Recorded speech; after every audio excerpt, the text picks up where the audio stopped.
Coastal Migration, October 27, 2018. Chapter 18.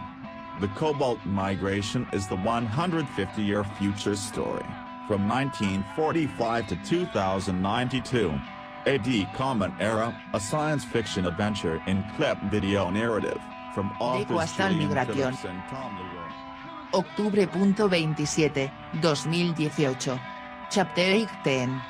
The Cobalt Migration is the 150-year future story, from 1945 to 2092. A The Common Era, a science fiction adventure in clip video narrative. Please enjoy the entire 3-hour thread on YouTube, and also here on Facebook. Please enjoy the entire 3-hour thread on YouTube, and also here on Facebook. Let's go back, Charles. Back in time, back into your memories. Memories you all within you, back in time, said the voice, it was that of Dr. Let's go back, Charles. Back in time, back into your memories, memories you hold within you, back in time, said the voice, which was that of Dr. and Flight Captain Smith.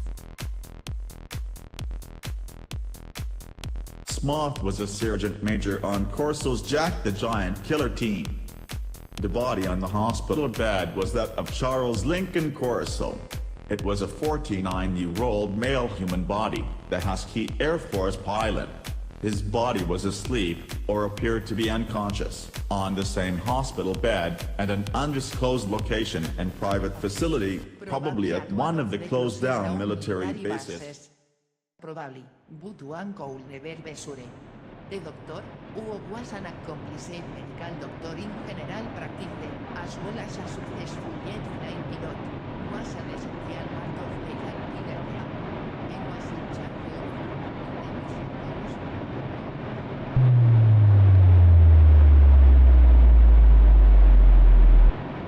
Probably, but one could never be sure. The doctor, who was an accomplished medical doctor in general practice, as well as a successful jet flight pilot, was an essential part of the Jack Killer team. He was in charge of programming the mission to resupply the moon base, via Corso's journey at the helm of the Urania-2 cargo ship.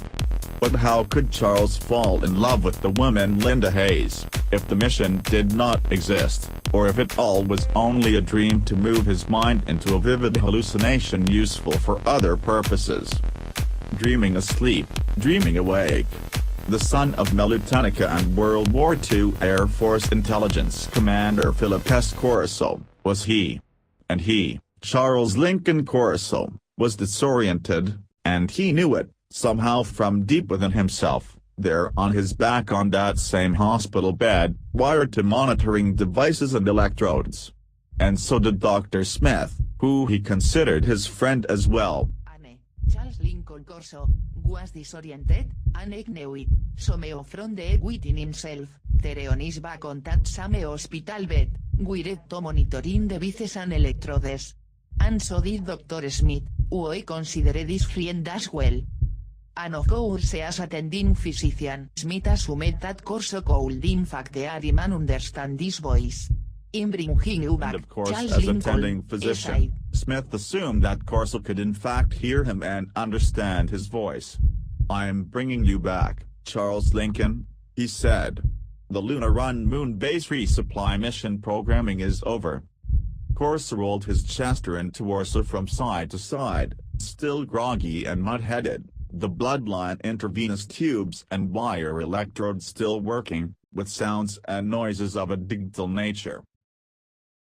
Beep, beep, beep, beep, beep, buzz, hum, buzz, drip, drip, drip.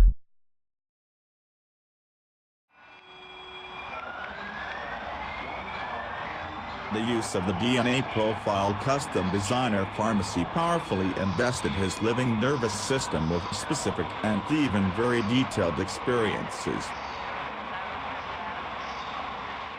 The hospital bed was creaking and rocking, the sheets tossed off onto the floor. "Charles?" the doctor said. "Commander Corso?" Corso grabbed a safety rail on the side of the bed with one arm, then hoisted his 196-pound frame upward suddenly upright, directly in Smith's face. Two monitor cables were yanked loose by his performance of what could only be called rage, as his thin blue hospital gown ripped open.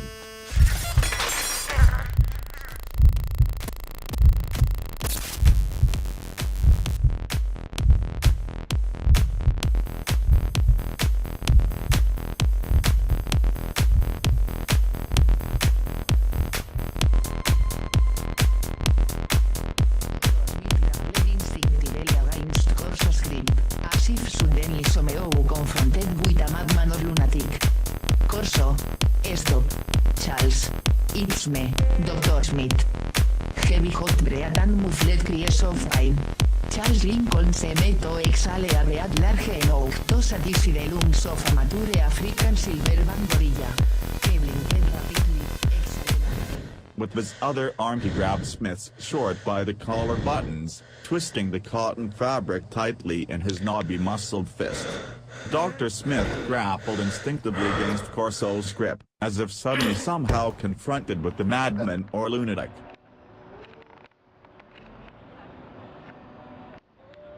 Corso. Stop. Charles. It's me, Dr. Smith. Heavy hot breath and muffled cries of pain. Charles Lincoln seemed to exhale a breath large enough to satisfy the lungs of a mature African silverback gorilla. He blinked rapidly, exhaled again, wiping at his own face and eyes, as if he had trouble with his vision. He released the doctor's shirt, and in a few moments had regained control of himself.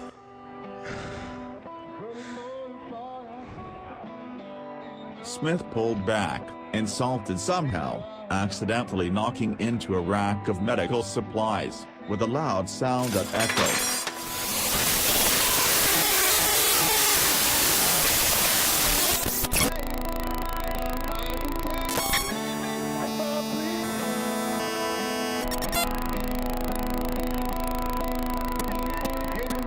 "I'm sorry, doctor, I apologize, forgive me for a moment," he said. "I must have thought myself back there on the moon, in a bad place. Maybe it was your chemicals we are using for this experiment."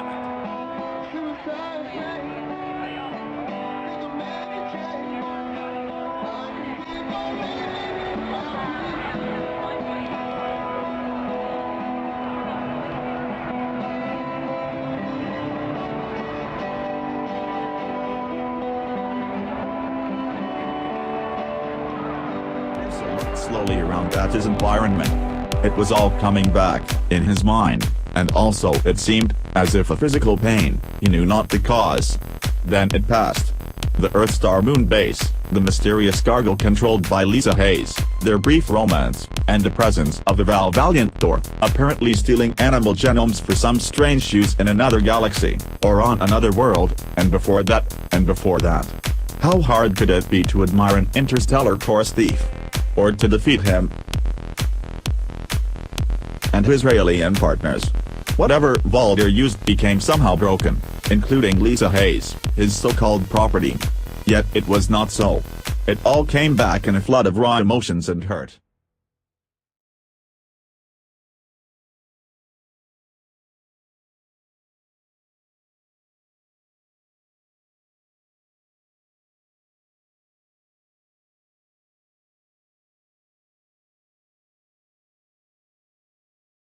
Let me tell something you, Dr. Corso finally spoke, almost as if an announcement.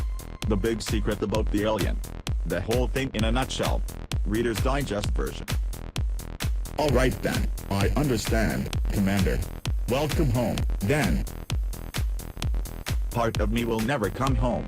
And I can't imagine I would ever really be at home with a powerful mind and powerful source such as Valiant Val, or Thor, the Raelian. Too much fear. But I finally understood what's really going on. I finally understood the big secret. And the big secret is, the stupid damn quasi-immortal super being is totally infatuated with stock car racing. You know, like short-track stock cars, like they have at fairgrounds or raceways. Who would ever believe that? As evil as Satan's hell and worse, all the way from another galaxy via starship, and his favorite pastime on Earth is stock car races. A long pause as his co-pilot and navigator, Smith, began to formally end their session. Only in America, Corso, he said. Only in America. No. Only on the moon. No. Only on the moon. No. Only on the moon. No. Only on the moon. No. Only on the moon. No.